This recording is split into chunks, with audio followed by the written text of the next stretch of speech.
Our guest on This Is America and the World is Armstrong Williams. One of America's leading conservative voices, he's the author of What Black and White America Must Do Now, a prescription to move beyond race. He's also the host of the Sinclair Network television series, The Armstrong Williams Show, and the CEO of the Howard Stirk Holdings Company, which owns television stations throughout the United States. Armstrong Williams, good to see you once again. It's always a pleasure, Dennis. It's been too long. It has been too long.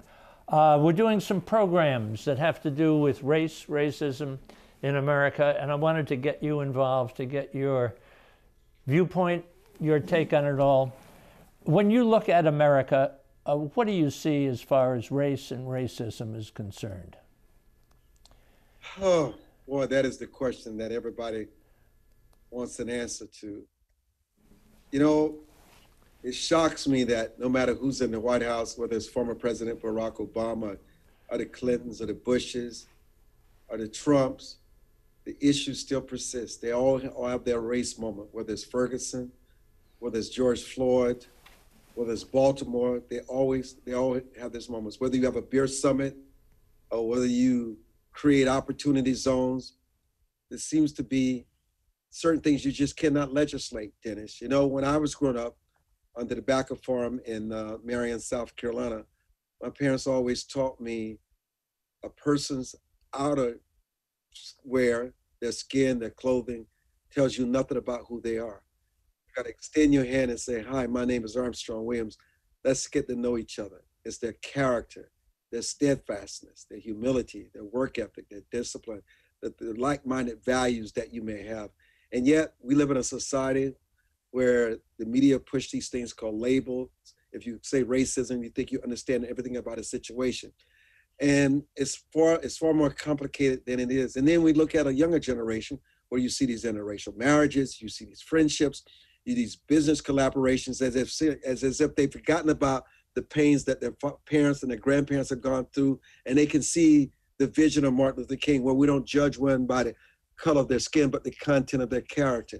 And then you see these people who have reached incredible heights in the world in sports and entertainment and law and in medicine. And yet they too, who have reached the pinnacle of success, still cried about racism and disenfranchisement, how they're treated and mistreated. And if you take someone who's reached the pinnacle of success and you take someone like boy or girl watching this on TV and they say, oh my God, if this person can be discriminated against and marginalized, why should I even try? So that even their self-worth, their self-esteem begin to just fall away by the wayside because you don't believe because of what you look like that you can achieve the American dream. And then you have those who lost in these places where they don't get the best education. They don't have access to computers and iPads. They don't have access to the best teachers and the best resources. And then you find these students, it's no matter what they have, they find the best in themselves, whether it had to do with parenting or whatever, and they take whatever's given to them and they make it their footstool. And so you cannot say that one size fits all. And then it seems as though we come back to the question that you asked, why we're still having this issue about race? Because you know what? We're human beings. And human beings sometimes want to feel superior to others. And in order to do that, they have to make others feel inferior. And still, the greatest black eye of this country is from human slavery, the de jure segregation, to the civil rights movement, to where we are today. No matter what vision the founding fathers may have had for the Constitution, which is the greatest document that it never exists, they did not have the courage and the leadership and the backbone to not enslave their brethren. And they enslaved them based on race. And we still pay a price for that today. That is their Achilles heel. And this is something they passed on. And whether we ever heal from it, I don't even know, Dennis, if it has gotten any better or not. I just don't even know. In my world, I don't care about race. I say this to people often. I used to say to you when I would come on your show, I've never experienced racism, never impacted my life. I've never been denied something based on the hue of my skin because I deal with the real issues. Work ethic, discipline, hard work, negotiating. You don't get what you deserve in life, you get what you negotiate. And so while it did not impact me, I have brothers and sisters who can attest to it, but at a very small level, because there are 10 of us, 8 boys and 2 girls. Very few of them have experienced it to the point where it's really impacted their careers or their livelihoods. But it exists. What are we going to do about it? Talking about it. It's time that people step up to the plate and say, America is too segregated, whether it's in the churches, whether it's in the clubs, whether it's in the most intimate moments of our lives when we go on vacation. But are you going to take somebody on vacation just because they don't look like you, and you're going to fake having friends by saying, I took a black couple on vacation with me, or I took a white couple? You got to do it because there's a connection between you. You have a relationship. Your children that share things together. When you travel together, it has to be something beyond this race, and it can't be somebody saying, oh, I've got black friends. Oh, I got white friends. No, I have meaningful relationships. You've attained so much. You call them blessings, and I love that phrase. Media entrepreneur, business executive, print columnist, talk show host, interviewer. When you hear the phrase systemic racism, you've achieved so much, but there are problems with education, with jobs, with housing, with healthcare, with justice, as far as the black community is concerned. We can't just say that it doesn't exist. It exists, huh? Yeah, but the problem is that when you don't have a strong two-parent household and you cannot afford to give your children choices in education. This is why I'm such a supporter of school choice. If a public school is failing, that parent should have the ability to give their kid options.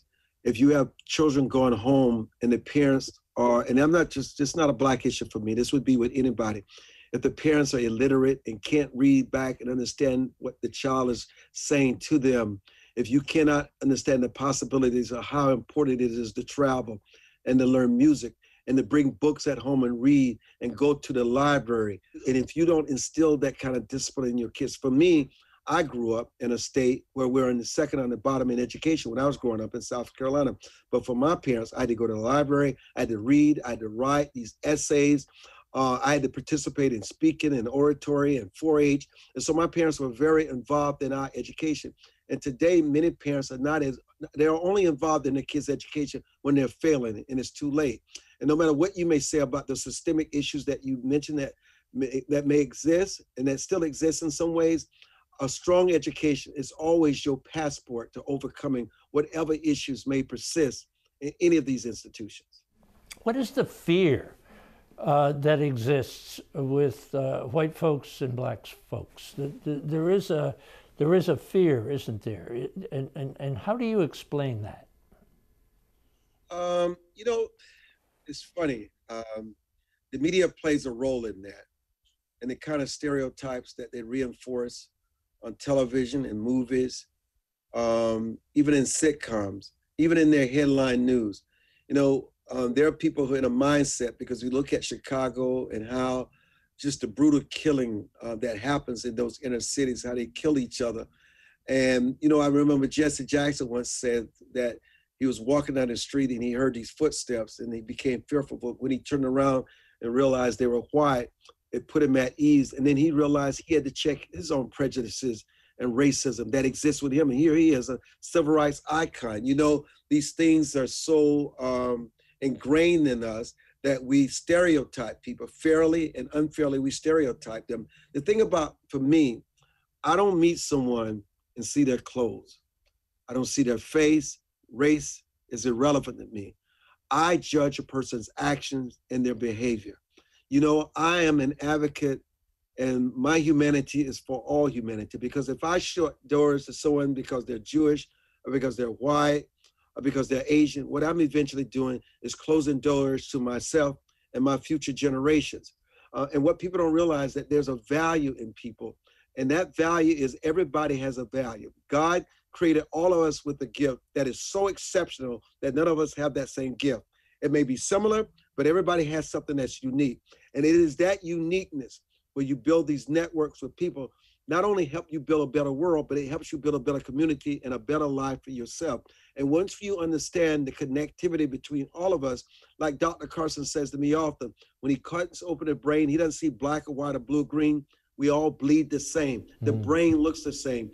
But racism has become an industry in this country, keeping people in poverty, putting them on these programs, seeking their votes, making them believe that there's certain programs that's going to benefit them because they found themselves in these pockets of poverty for all their lives, and those cycles continue to repeat with the next generation.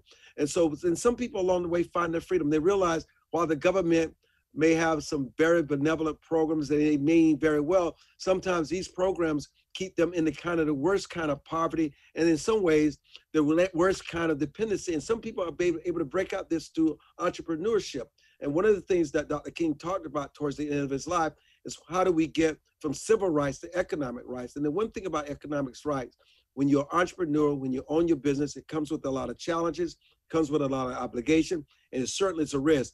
And the problem here is that a lot of people don't really experience what true freedom is because they're always working for someone. They're always trying to make ends meet. The great thing about entrepreneurship, you got to do it yourself. You got to get up early in the morning. You got to understand that business. You got to understand your competition. You got to understand the marketplace. You got to understand how to create a better mousetrap. You got to understand how to create a payroll so you can afford to put the parts in place to make sure you can run and grow that business. And what happens to you, you find yourself growing and your mind growing and expanding, and you're learning things about yourself, and you're networking with people who are like-minded, and you begin to realize there's something so special about us.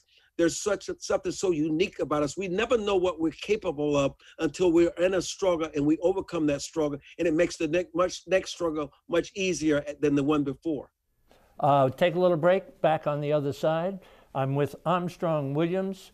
This is America and the World. Underwriting for This is America and the World is made possible by the Japan-America Society of Washington, D.C., featuring the 29th National Japan Bowl, a Japanese language and culture competition, streaming live April 9th, 2021. The National Association for Children of Addiction, Faces and Voices of Recovery, the Forerunner Foundation, the Rotondaro Family Trust, the Sultanate of Oman, the Kingdom of Morocco, and the Embassy Series, Uniting People Through Musical Diplomacy. Talking with Armstrong Williams, media entrepreneur, business executive, print columnist, newspaper columnist, TV talk show host, interviewer. Larry King just died. What do you think? Oh, you know, I've been on his show many times. I've had conversations with him. Before the show, I've attended many of his galas where he raised money for charitable organizations. He was an icon. I mean, I remember growing up with watching Larry King on CNN Live and only wishing as a boy, if I made it on that show, I know I would have arrived. And I remember when I got the first invitation to go on his show, I was so intimidated. But he was the one that really started it was one of the first interviews I ever had during the Justice Thomas confirmation hearings, where I really found the comfort with TV, but also realized, you know what? This is the industry I really want to be in. I want to do what Larry King does because he seems to be so neutral, so fair, and that generation like Walter Cronkite continues to die. There are very few of them left. You're one of them. Balanced, fair, no one ever knows what your politics are, and you just call it straight down the middle. Thank you, Armstrong. What did you learn from Larry? The art of making people smile and making them feel at home and still ask the tough questions and make them want to come back, and also give them enough rope to hang themselves. And he was very good at making you feel so at home that you got so comfortable that it wasn't until the show was over, you could start getting all these messages and you say to yourself, did I really say that? He was just that good. You're identified as a conservative Black American, right? Fair enough? Conservative. What questions don't people ask you? Oh, they ask me all the questions, brother. The things that surprise me that I enjoy answering. One of the things that I do privately for a lot of people that I don't get asked about a lot is creating wealth.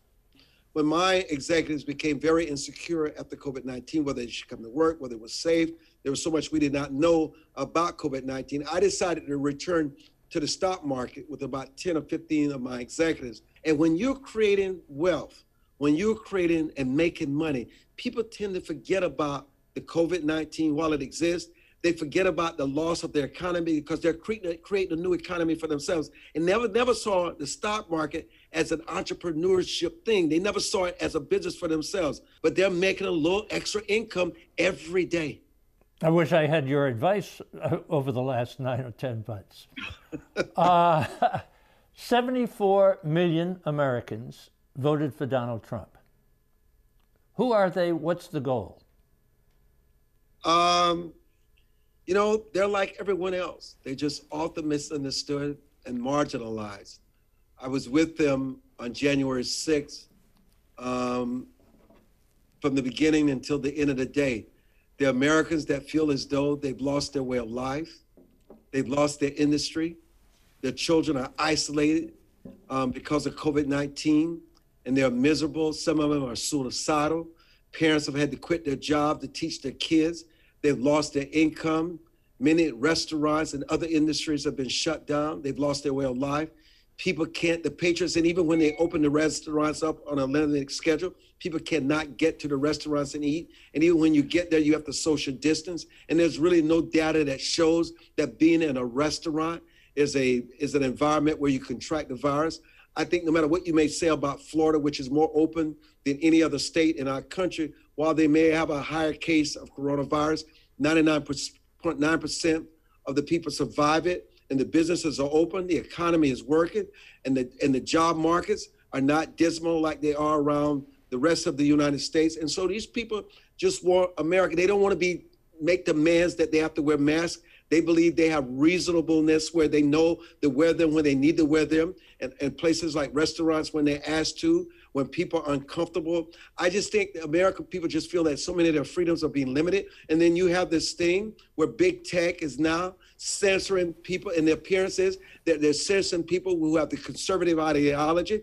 You very seldom hear cases of people of a liberal ideology, of a liberal way of thinking that is being censored by the big tech giants like Amazon and Google. And so they think that one of the most important issues today is that it's not so much that you can't exercise your freedom. What you have to do is now you have to change your freedom, because you can't say what you really mean now, because to say what you really mean, you may lose your platform. So in your own way, because you don't want to lose that platform, you're forcing them to lose and give up to the limit and give up many of their freedoms. Were you concerned, or are you concerned that the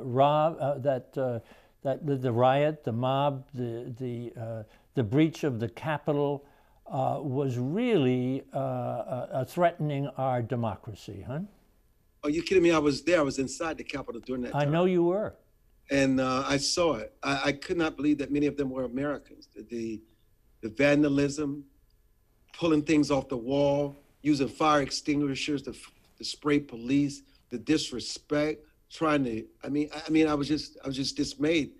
And many of them should be punished, and it should not have happened. But you also have asked the question, when we were inside, there were no magnetometers, no security anyway. There could have been thousands of people in there armed with guns. How could the Capitol Hill and the legislators, knowing that there were drum beats through social media, that this was a possibility, how could they not have reinforced the security barriers on that day? And the other thing you gotta ask yourself, while at my entrance, where people forced their way in, at other entrances, they were escorted in. They were allowed to come in. So while, yes, that was a terrible day for democracy, but you also must ask yourself, just like we did on 9/11, when they penetrated our airports with box cutters. I mean, not even real weapons, but they used them as weapons. How can something like that even happen on American soil? And then all of a sudden, Washington, D.C. has become a military base. There are cages all around us. You can't get to your capital. You can't get to the sacred sites. And all of a sudden, we've become a militarized zone. I think everybody plays a role in this. Former President Trump, the Congress, who I think dropped the ball on security and being prepared. Everybody plays a role in that. Yes, I agree with you. Working on a book. I want you to speak, if you would, to two questions. what would you want white folks to know? What would you want black folks to know? You know, in my new book, What Black and White America Must Do Now, is similar to that theme. It's on Amazon.com. The thing that you have to know is that we have far more in common than the media or others will tell us. We basically want the same thing. You should not call somebody a white supremacist. This is my message to black people. Just because they necessarily supported the president's policies on immigration, supported his policies on the Second Amendment, supported his policies on opportunity zones and second chance programs. People vote their value system. And I don't think whites should assume that all blacks are liberal and on some Democratic plantation just because they support Biden. Doesn't mean that they don't believe in God. They're not God-fearing. It doesn't mean that they don't understand. While we believe that everybody should be given equal access, no one should be discriminated against based on their sexual preference and their choices, we certainly don't want transgender men taking over women's sports. I mean, your daughter spent all her life trying to get that trophy and that scholarship. It's unfair. No matter how many times you may have an operation, it doesn't take away the physical strength that you have as a man. And to be able to infiltrate those sports in the name of the fact that I'm no longer a man, I'm a woman now, I think most Americans would agree with that. That is unfair to women's sports. It really is. I think the issue is we're so easy to label someone because they disagree with us. And they're not getting into that point because they support Antifa because they're black, or they support Black Lives Matter. The problem is we try to reduce people to labels and really don't understand. They're really advocating their value system. So have you covered both the message to white folks and to black folks by saying that we're basically part of the human race? Not only are we part of the human race, Dennis, we may have come here on different boats, but we're on the same ship now. We either swim together, sink together. Because listen, no matter what happens here, what happens to one affect all of us. And while the other thing I would say to people, the American people decided the election in November. You know, for me, once the American people decided President-elect Joe Biden and Vice President-elect Kamala Harris at that time became my president and vice president of the United States. That is democracy. Yes, you can talk about fraudulent elections. Yes, you can talk about until the cows come home. But listen, Al Gore could have made the same allegations. Hillary Clinton could have made the same allegations, but they were graceful enough to concede because the democracy was more important than their grievance. This is what happens. Yes, we've had fraud and questionable tactics in elections since the beginning of our democracy. But is it a reason to blow up the whole system? Yes, you should put legislation in place to make it better. But I think Americans need to unite. No matter how you may feel about Joe Biden, he deserves a chance.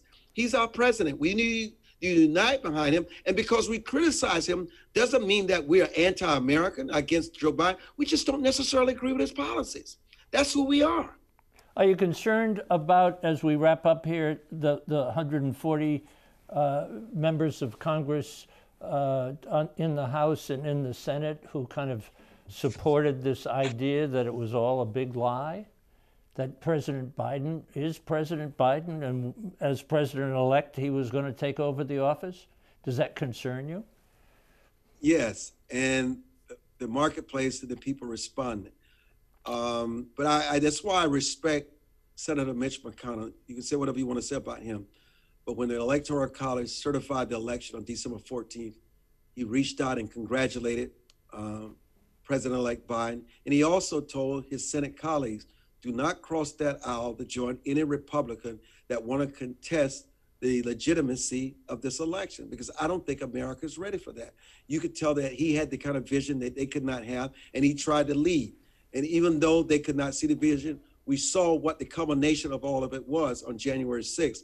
And so while we try to say all Republicans, there are Republicans who still stand on principle, that put this country first. They may be politicians, they may play to their base, but when it matters most, they step up, they unify us. And no different than Pelosi and Schumer and Mitch McConnell and others standing together after January 6th say we refuse to be intimidated by these mobs and this insurrection. We're going to still go back and finish the duty of the legislature and certify this election. We need that strength and we need that example, that we will not be bowed a kowtow to protesters and people who are bent on destruction.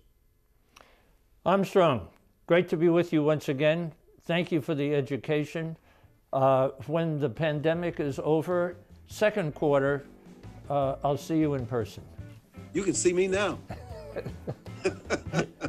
There you go. Thank you, Armstrong. Thank you, Dennis. Okay, great conversation. For information about This Is America in the World, visit our website, thisisamerica.net, or our YouTube channel, This Is America TV, and follow us on Facebook and Twitter.